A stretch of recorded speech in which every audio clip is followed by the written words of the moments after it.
بسم الله الرحمن الرحيم. الحمد لله وحده والصلاة والسلام على من لا نبي بعده اما بعد.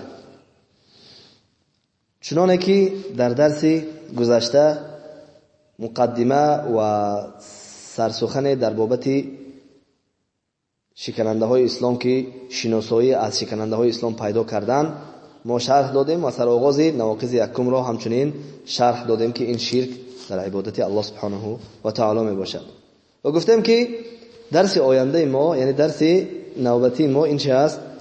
شرک اکبر، شرک بزرگ 4 تقسیم می شود، یعنی 4 قسم دارد.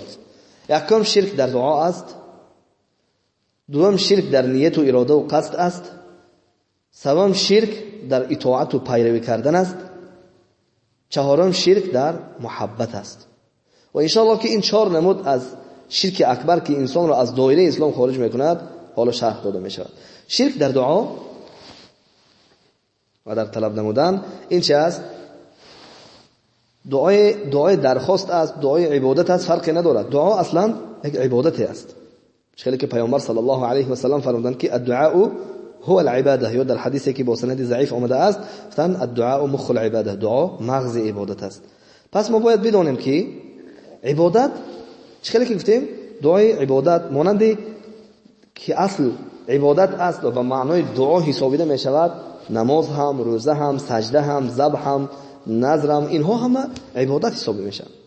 پس هر کسی که برای غیر الله همین عبادت ها رو انجام داد، ذبح کرد، مثلا سجده رو به نزد قبر رو در قبر پیامبر صلی الله علیه و سلم از کسی دیگر از فرقی ندارد، به طرف آن سجده کرد، رکوع کرد، ذبح رو در نزد پای کسی در نزد یگان قبر مزار اجرا کرد، پس او چی است؟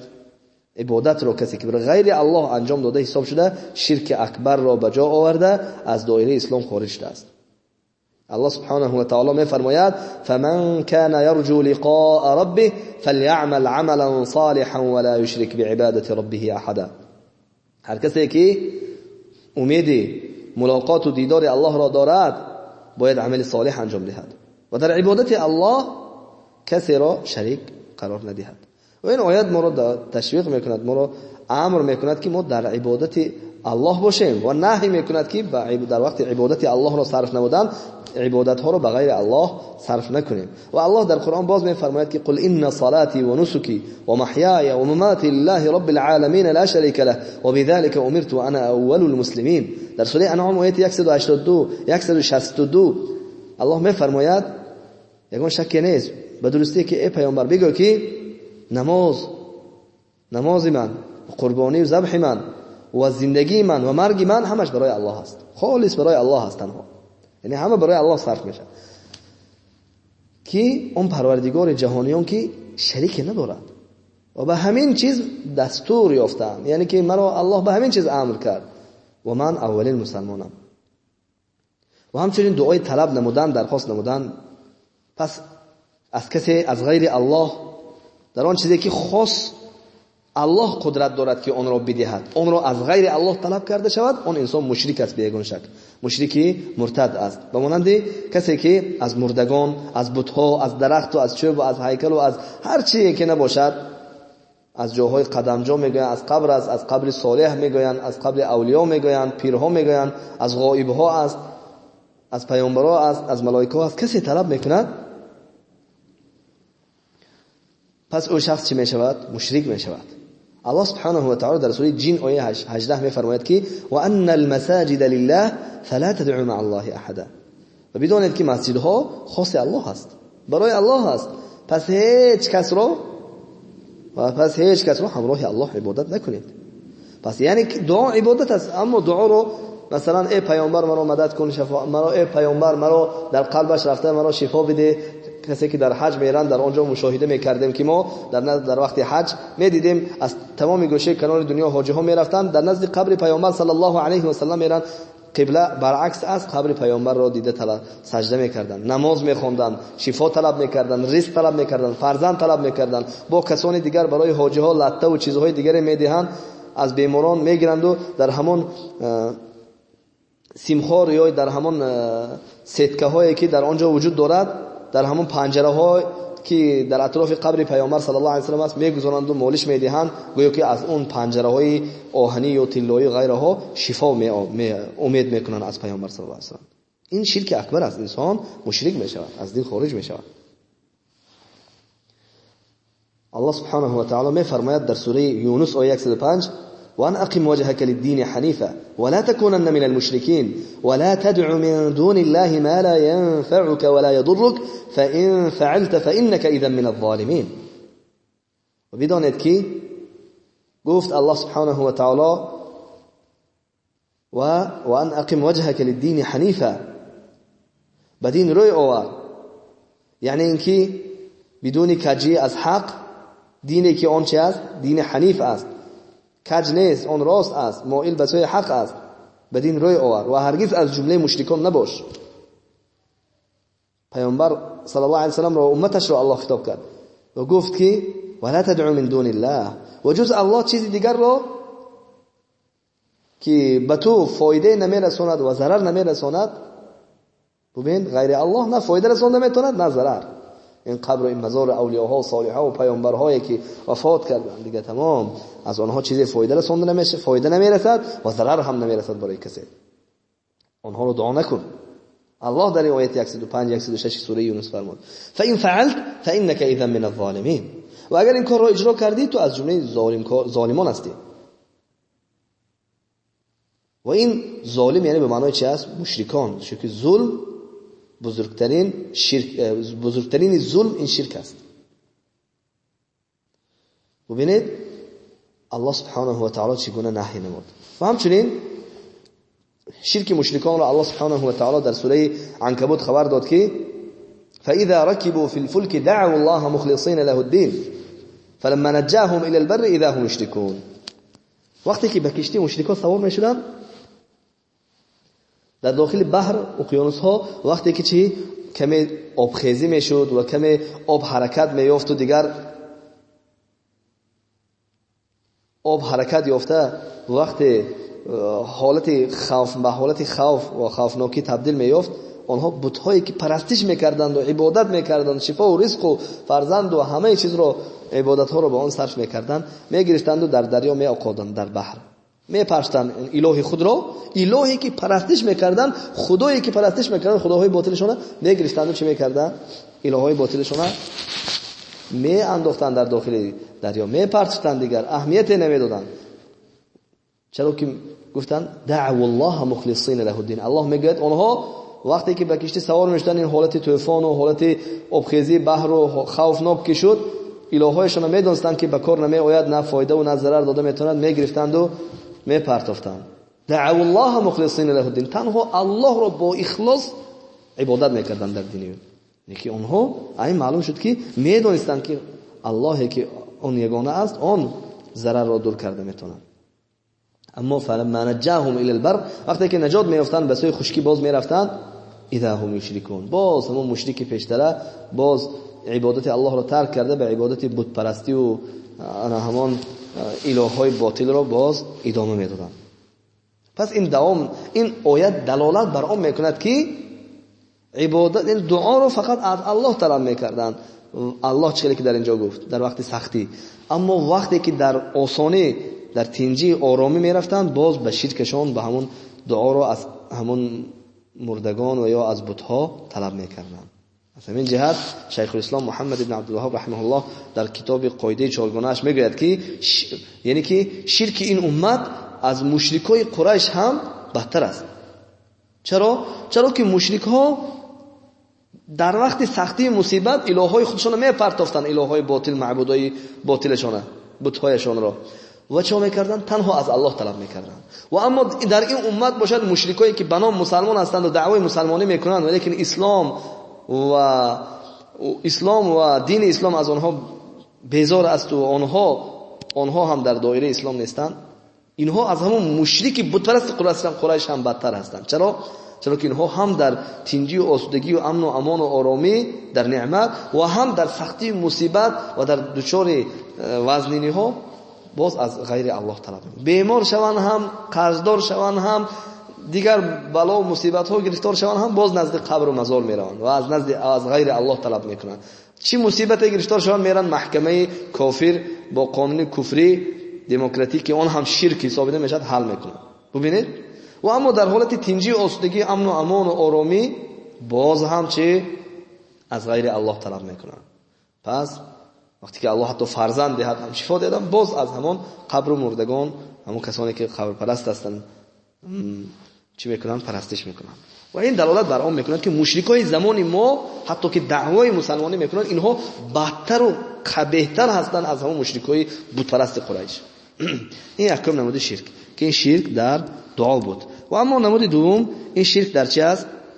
شرک در نیت و اراده و قصد است. یعنی معنای شرک در نیت و اراده و قصد این است که هر کسی که قصدش در وقت عبادتایش دنیا باشد یا مال باشد یا ابرو باشد یا خودنمایی خودبینی مردم او را ببینند بشنوند تعریف کنند مانند اینها اگر باشد در وقت عبادت ها را اجرا کردن و با واسطه آن به الله بخواهد که گویا که او فرمان برداری کرده ایستاده است ولیکن با قصد و با اراده و نیتش مردم است یا مال است یا خودنمایی است یا ریا است گفتیم بدون شک این شرک است. چرا که همه عبادت‌هایش یک قسمش برای مردم، یک قسمش برای ابرو، یک قسمش برای منصب، قسم دیگرش برای چی؟ برای اینکه مردم او را ستایش کنند، تعریف کنند. قسم دیگرش مردم او را باز چی؟ ببینند و غیره. امام ابن القیم رحمه الله میگوید که اما شرک در اراده و نیت، در اراده و نیت و قصدها مثل دریای است که ساحل ندارد و کمتر کسی از آن نجات می‌یابد. پس هر کس با عمل نمودنش یعنی که عملهایش را برای غیر الله به جا آورد و به سوی الله نزدیک نشود بلکه به مقصد نیتش این باشد که مقصد انسان بداند آبرو گیرد صاحب مال شود صاحب آبرو شود همه عبادتهایش غرضهای دنیوی است. پس اون شخص در این نیت و اراده خود به الله شریک قرار داده است. اما اخلاص آن است که در کارها و در گفتار و در اراده و قصد و در نیت اخلاص این است که همش خالص برای الله است و همش را برای الله به جا می‌برد. نه دنیا نه برای مردم بیند مردم شنود برای کسی اجرا نمی‌کنند. خاص برای الله اجرا می‌کنند تا اینکه روزگی الله برای آنها باشد کفایه. دین ملت ابراهیم همین است که الله همه بندگانش را دستور داد که تا اینکه در ملت ابراهیم باشند که غیر از آن دیگر ملتی را الله قبول نمی‌کند. الله فرمود و کسی از غیر دین اسلام دیگر دینی را انتخاب کند بخواهد هرگز از او قبول کرده نمی‌شود و در آخرت از جمله زیانکارها می‌گردد. الله سبحانه و تعالی چنانه که در این بابت می‌فرماید در سوره هود آیه 15 و 16 الله می‌فرماید میگوید من كان يريد الحياة الدنيا وزينتها نوفي إليهم أعمالهم فيها وهم فيها لا يبخسون أولئك الذين ليس لهم في الآخرة إلا النار وحبط ما صنعوا فيها وباطل ما كانوا يعملون. الله می‌فرماید هر کسی زندگی این دنیا را کسی که حیات این دنیا را خواهد و زینت این دنیا را خواهد با اجرا کردن عملهای صالح در همین دنیا کاملا برای میدهیم گفت و چیزی از آن را ما کم نمی کنیم.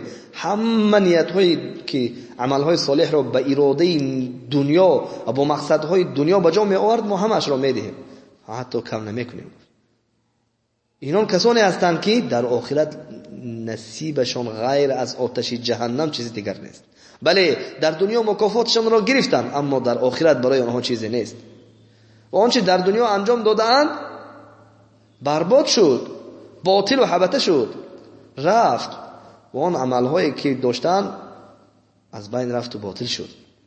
این آیت بیانگر اون است که کسی که دلیل شد که کسی که عملهای آخرت را برای دنیا اجرا میکند همه عملهایش اگر همین طور باشد پس او شخص در اراده و نیتش در قصدش شرک آورده است به الله و او مشرک است. و الله سبحانه و تعالی ببینید که در این آیات چگونه دقیق و آشکار بیان کرد که در آخرت این گونه انسان ها دیگر نصیب ندارند، جزایشان فقط جهنم است و عملهایشان حبط است. چرا عملهایشان حبط شد؟ برای که شرک آوردند. و اما آنچه که از جزء عبادت نباشد در این مسئله داخل نمیشود، مانند کارهایی که مباح است برای مردم کرده شد، مثلا کار و کسب و زینتی، مثلا استاگی و یک چیزهایی که برای دین دخل ندارد، برای دنیا است، یا ترقیات و هر چی که است به دین دخل ندارد، برای مال و پول اجرا کرده شود کدام کسبی را، او دیگر مسئله است، چرا که به دین دخل ندارد. این از شرک در نیت و اراده. ولیکن فرقیت از این و شرک ریا، یعنی که گوییم شرک اصغر که اون خودنمایی است، این است که کسی که اگر در تمام عملهایش برای مردم بیند و مردم شنود باشد، این شرک اکبر می شود. ولیکن در بعضی عملهایش اگر باشد، البته این شرک اصغر است، شرک خرد است که از دایره اسلام خارج نمی شود. پس ما باید بدانیم که شرک اکبر این همونه که اگر خودنمایی برای مردم بیند و مردم شنود و برای مردم همه عملهایش این خیلی نیت و اراده ها باشد، پس اکبر است. اما سوم شرک در اطاعت و پیروی است، در اطاعت کردن و پیروی نمودن است. و این را باید ما بدانیم که اطاعت و پیروی کردن چه خیلی که الله سبحانه و تعالی در سوره توبه آیه 31 فرمود که اتخذوا احبارهم و رهبانهم اربابا من دون الله والمسيح ابن مريم وما امروا الا ليعبدوا الها واحدا لا اله الا هو سبحانه عما يشركون. الله در 31 آیه سوره توبه فرمود که یهودیان و نصرانی ها احبار و رهبانشان را، یعنی عالم ها و دیگر پاپ هایشان و راهب هایشان را برای خود چی گرفتن؟ همچون و عیسی ابن مریم را برای خود معبودان قرار دادند، الهه گرفتند، در حالی که دستور نداشتند، از جانب الله اجازت نبود که غیر از الله کسی دیگر را عبادت کنند، یعنی غیر الله را عبادت کردند. پس الله پاک و منزه است از آنچه که آنها شرک آوردند. الله پاک است. و همچنین در تفسیر این آیت از امام ترمذی و غیرها از عدی ابن حاتم صحابه روایت است که او پیش از اسلام نصرانی بود. این صحابه عدی ابن حاتم نصرانی بود، کلیسا پرست بود. میگوید از پیامبر شنید که پیامبر صلی الله علیه و سلم این آیت رو تلاوت کردند که یهودیان و نصرانی ها پاپ ها و راهب ها و پیشواهای خود را چه گرفتن؟ اله گرفتن. عدی میگوید من به پیامبر صلی الله علیه و سلم گفتم که یا رسول الله، ما وقتی که ما نصرانی بودیم، خریستیان بودیم، ما اونان را پیشواها، راهب ها و پاپ های من را ما پرستش نمی کردیم. پیامبر صلی الله علیه و سلم فرمودند، گفتن ای عدی، آیا آنچه را که آنها حلال الله را برای شما حرام میگذاشتند و حلال را حرام میکردند، پس شما نیز حرام میشمارید، و آنچه که الله حرام کرده است آن را آنها حلال میکردند، حرام کرده را، پس شما نیز حلال میکردید. عدی ابن حاتم گفت که بله، ما همین طور میکردیم. پیامبر چی گفتن؟ بله، یعنی وقتی که شما اطاعت کردید، این موضوع که سومین نمود شرک در اطاعت است، چه که گفتیم اطاعت و پیروی. وقتی که تو اطاعت کردی، پیامبر صلی الله علیه و سلم چی گفتن؟ فتلک عبادتهم، پس این است عبادت کردن اونها. شرط نیست که تو در پاپ هایت را، راهب ها و پیشواهای یهود و نصارا را پرستش کنی. شرط نیست که امروز طاغوت ها را سجده کرده شود، اعضای پارلمان و سودها و داورها را سجده کرده شود، در اطرافشان طواف کرده شود. وقتی که آنها حلال الله را حرام میکنند و حرام الله را حرام کرده الله را حلال کرده الله را حرام میکنند و تو این را قبول میکنی، اطاعت میکنی، درست میشماری سخن آنها را، کار آنها را، پس این اطاعت و پیروی است. و این دلیل بر آن شخصایی هستند که با آن شخصایی که در اعضای پارلمان هستند، عسکرهایی که تو خردترین عسکر هستند، این دلیل میشد که آنها کافر هستند. عذر ندارند که بگویند که آنها چه که در لفظ خودشون میگویند، یک لفظی را استفاده میبرند برای خود را عذردار کردن، میگن ما مأمور هستیم، ما در اطاعت هستیم، این گناه ما نیست. نه، همون تو در اطاعت هستی، ولی وقتی که اطاعت کردی یعنی که حلال الله را حرام میکنن، حرامش را حلال، کفر را ایمان را کفر میکنن، از پیش خود قانون میگذارن، تو اطاعت میکنی، اونها رو با حمایت میکنی. پس این چی است؟ عبادت است. این عبادت است. شما عبادت میکنید. از کرانی که شما در زیر اسکر طاغوت هستید، در زیر فرمان طاغوت هستید، مشرک هستید. چرا که اطاعت آنها دلالت بر آن میکند که عبادت آنها است، چیزی که پیامبر صلی الله علیه و سلم فرمودند.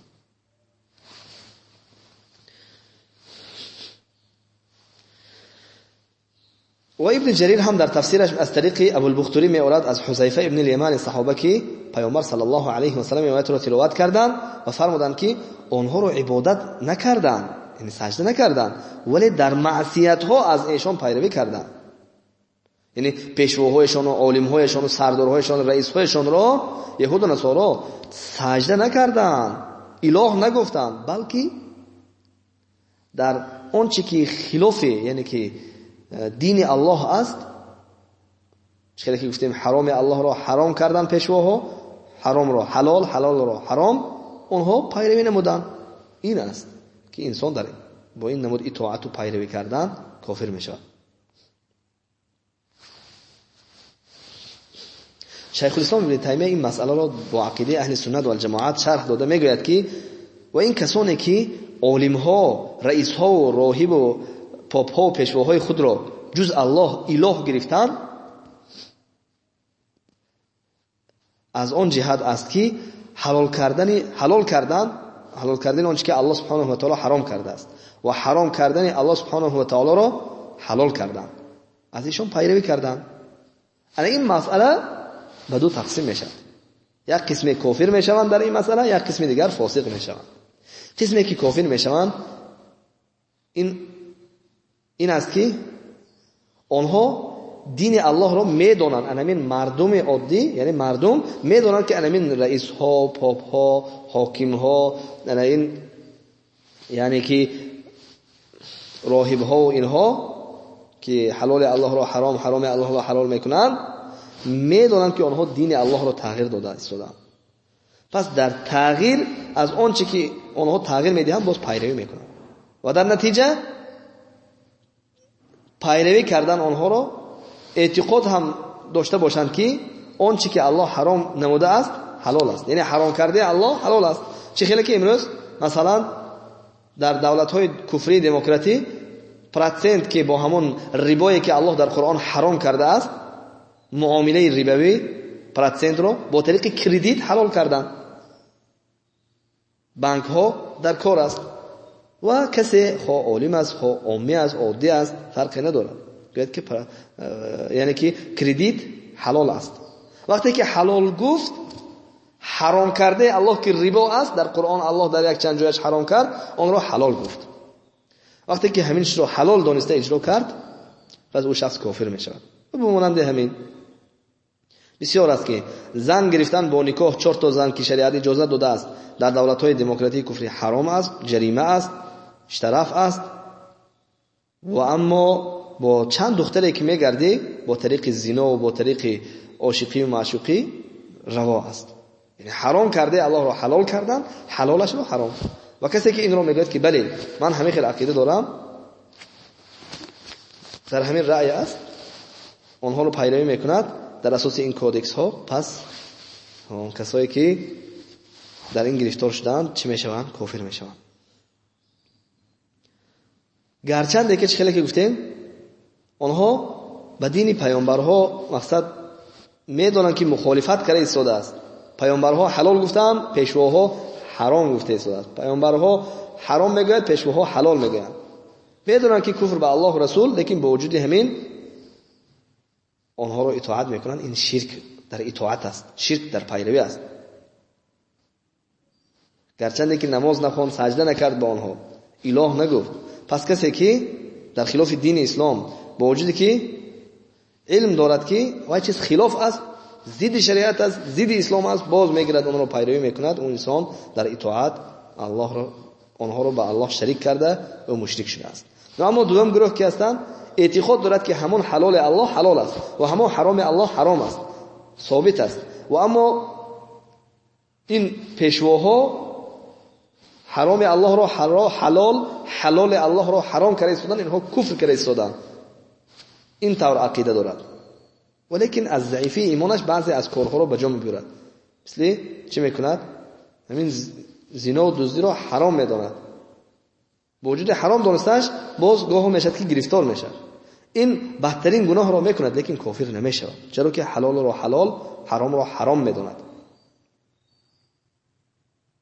مثل این چه است؟ خیلی که نافرمانی نمودن و عمل فسق است، خیلی که در مجموع الفتاوا در جلد 7 صفحه 70 آمده است. یعنی دویم شخص که است، دویم شخص فرق دارد، اطاعت نکرد اونها را، عمل اونها را کفر دانست، حلالی الله حلال گفت، حرامی الله حرام گفت، اینها دین الله را تغییر دادند گفت، ولیکن با ضعیفی ایمانش بعضی کارها را اجرا کرد که اون کارهای به شرطی که چی باشد؟ فسق باشد. یگان آیت دلیل قرآن سنت و یگان عالم نگفتند که اون کفر است، همه گفتند که فسق است. در همین مسئله که فسق گفتند ما اون را فاسق میگیم، اما در مسئله که در بالا چه که ذکر کردیم در اطاعت ما مشرک میگیم. اما چهارمین نمود چی است؟ شرک در محبت است. شرک در محبت است. شرک در محبت این چهارمین نمود شرک اکبر است که الله سبحانه و تعالی میفرماید از انسان‌ها کسانی هستند که غیر الله را برای خود اله میگیرند و دوست می‌دارند مثل دوست داشتن الله، چه که در سوره بقره آیه 165 الله خبر داد. یعنی آن هم به آن طوری است که غیر الله را هم مانند الله دوست می‌دارند. شیخ الاسلام ابن تیمیه میگه که هر کس چیزی را دوست دارد مانند آنچه که الله را دوست می‌دارد، چه که الله دوست می‌داری، زن، فرزند، چیز دیگر، یگان کسی را مثل الله دوست داشتنش دوست دارد یا از او بزرگ، پس او در محبت به الله شرک هستند. انسان‌های زیادی هستند که چنان پول و مال را دوست می‌دارند که از الله بالا دوست می‌دارند، الله را خیلی دوست می‌دارند. هستند شخصیت‌هایی که زن را چنان دوست می‌دارند که الله را خیلی دوست نمی‌دارد، فرمان برداری نمی‌کنند. پدر و مادر را چنان دوست می‌دارد و که این طور الله را دوست نمی‌دارد و همچنین فرزند و غیره ها را. یعنی دوست داشتنی که به معنای چی؟ چنان دوست می‌دارد و دوستداری که گفتیم از الله بالا باشد، از الله بالا دوست داشته باشد. اما دوست داشتن آنها طبیعی است، جایز است، ولیکن از الله بالا دوست شود، گفته های آنها را در نتیجه محبت بالا گرفته شود و به سبب محبت آنها محبت الله پس شود و گفته های الله را اجرا کرده نشود، انسان کافر می شود. ابن القیم رحمه الله میگوید که محبت میگوید همراه الله دو خیل است. قسم اول نوعی است که در اصل توحید خلل دارد، او شرک است، و نوعی است که اخلاص و در محبت و اخلاص خلل ایجاد میکند. قسم اول مانند محبت مشرکان که بت‌هایشان را چنان به الله شریک گرداندند که مثل الله دوست داشتند. هستند شخصیت‌هایی که چنان قبر و پیر و بزرگ‌ها رو، قبر صالحان و اولیاء‌ها رو چنان دوست می‌دارند که الله را خیلی دوست نمی‌دارند. و اگر الله و پیامبر رو دشنام دهد کافرها بد کند، کاریکاتور کنند، این خیلی غضب نمی‌کنند. اگر تو وقتی که قبر رو اگر منع کنی، عبادت قبر رو منع کردی، چنان بر ضد تو بر غضبی میشوند که دلالت بر محبتی قوی داشتنشان میکنند.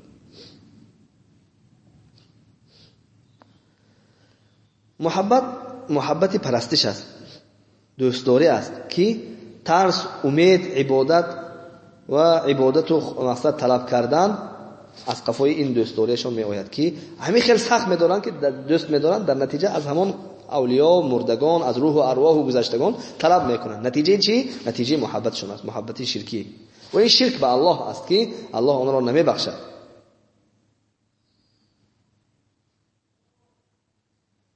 باید ما شرک و اهل شرک را بد ببینیم و بغض داشتن و بد دیدن و جنگیدن بر اهل شرک باید برای ما این چیز حتمی باشد، یعنی حتمی باید این را داشته باشیم. الله همه پیامبران را فرستاد و همه کتاب‌هایش را نازل کرد و آتش جهنم را برای اهل محبت شرکی کسایی که محبت شرکی دارن برای اونها آتش جهنم گفت. و اما بیشتر برای کسانی که می جنگند به خاطر الله و دوست می‌دارن الله را، گفته های الله را دوست می‌دارن و با الله مانند الله کسی را به دوست داشتن و دیگر مسئله ها برابر نمی‌کنند، جنت را خلق کرد. این نوع یکم است. نوع دوم چی است؟ محبت چیزهایی که مانند زن و فرزند و طلا و نقره و اسب و غیره ها، چهار پایان و مثال کشاورزی و زراعتکاری و اینها رو مقصد کسی که الله برای این دلهای مردم این دنیا را یعنی برای امتحان زینت داده است، پس آنها را به محبت شهوت، به محبت انسانی که به محبت الله برابر کرده نشود، به گفته های الله برابر کرده نشود، چخیلی که انسان به یک غذا خوردن محبت دارد، مثل همین است. اگر محبت ان همین خیلی طبیعی باشد باقی ندارد. چخیلی که تشنه به نوشیدن محبت دارد که نوشاکی یابد، گشنه به طعام محبت دارد، مثل همون است. و اینجا ما شرک اکبر را ما به انتها رساندیم و شرح دادیم و این چهارم نمود شرک را باز که شرک محبت و دوستداری در دوست داشتن به الله شرک آوردن است، به یک مثال دیگر دست را به آخر می رسانیم که ابن القیم رحمه الله گفت شرک در محبت 4 تقسیم می شود. اصلا محبت بخشش لفظ صحیح این است که شرک محبت اصلا محبت به 4 تقسیم میشه. یکمش دوست داشتن الله، دوست داشتن الله سبحانه و تعالی. و این محبت برای انسان کفایه نمیکند. یعنی بله حتی یهود و نصارا و کافرها هم میگن که ما الله را دوست می‌داریم، مشرک‌ها هم میگن ما الله را دوست می‌داریم. چرا که در قرآن میگه وقالت اليهود والنصارى نحن ابناء الله واحباؤه. یهودی ها گفتن که وقالت اليهود نحن ابناء الله واحباؤه، ما به منزلت فرزندهای الله، به منزلت دوست داشته ترین بنده های الله ما هستیم. گفتن دعوا دارن که اونها الله را دوست می‌دارن. و این الله را با دوست داشتن الله را دوست داشتن انسان به اسلام داخل نمیشد، بلکه دومش شرط است. دوم نمود محبت آنچه که الله دوست می‌دارد او را دوست داشتن، با این انسان به اسلام داخل میشد. اولین چیزی که الله دوست می‌دارد این توحید است و کلمه توحید است که با آن انسان به اسلام داخل میشود. و هر آنچه که الله فرض کرده است و هر آنچه که الله سبحانه و تعالی دوست داشته است آن را دوست داشتن است که این دوم نمود محبت است. دوست داشته های الله سبحانه و تعالی را دوست داشتن. سوم چی است؟ دوست داشتن برای الله و در راه الله. دوست داشتن به خاطر الله و در راه الله. کسی را، برادری را، چیزی را به خاطر الله دوست داشتن، چیزی را، و کسی را در راه الله، خاص در راه الله، نه به خاطر پول و مالش، نه به خاطر چیزش، نه به خاطر منصبش، نه به خاطر آبرویش، نه به خاطر زیباییش، به خاطر هیچ چیز، فقط تنها برای الله دوست داشتن. این محبتی با این طور محبت انسان موحد کامل می‌گردد. و اما چهارمین محبت برعکس این سه محبت تماما است، بلکه این محبت شرکی کفری است که این سه نمود محبت را از بین میبرد. این محبت مشرکا است. چهارمش چی است؟ دوست داشتن الله، دوست داشتن غیر الله مثل دوست داشتن الله. چه که مثال آوردیم، چنان از روح ارواح گذشتگان و از قبر و مزار و از قانونها و از قانونهای غیر الله و از پیامبر و از ملائکه و غیره چنان دوست می‌دارن و از آنها طلب میکنن که مثل دوست داشتن الله. آنها را عبادت میکنن، از آنها امید طلب میکنن، امید دارن، ترس دارن، چنان دوست می‌دارن که حتی ترس دارن. به مانند اینکه در پیش قبر و مزار سخن میگن گپ نزن در نزد این قبر که با زمین خبر نبرد، با برای بلای بد گرفتار نشوی و غیره ها. خب ولیکن در وقتی که گناه میکنن الله را به خاطر نمیآورن که الله همیشه دیده ایستاده است. اون مرده که هیچ چیز نمیبیند و هیچ چیز نمیشنود، از او میترسن. ولیکن اللهی که همیشه بینا است و همه حالت ما را و در داخل قلب ما چی میگذرد الله با خبر است. گناه میکنن اهمیتی ندارد، چرا که آنها غیر الله را از الله بزرگ دوست میدارند. پس این است قسم های شرک.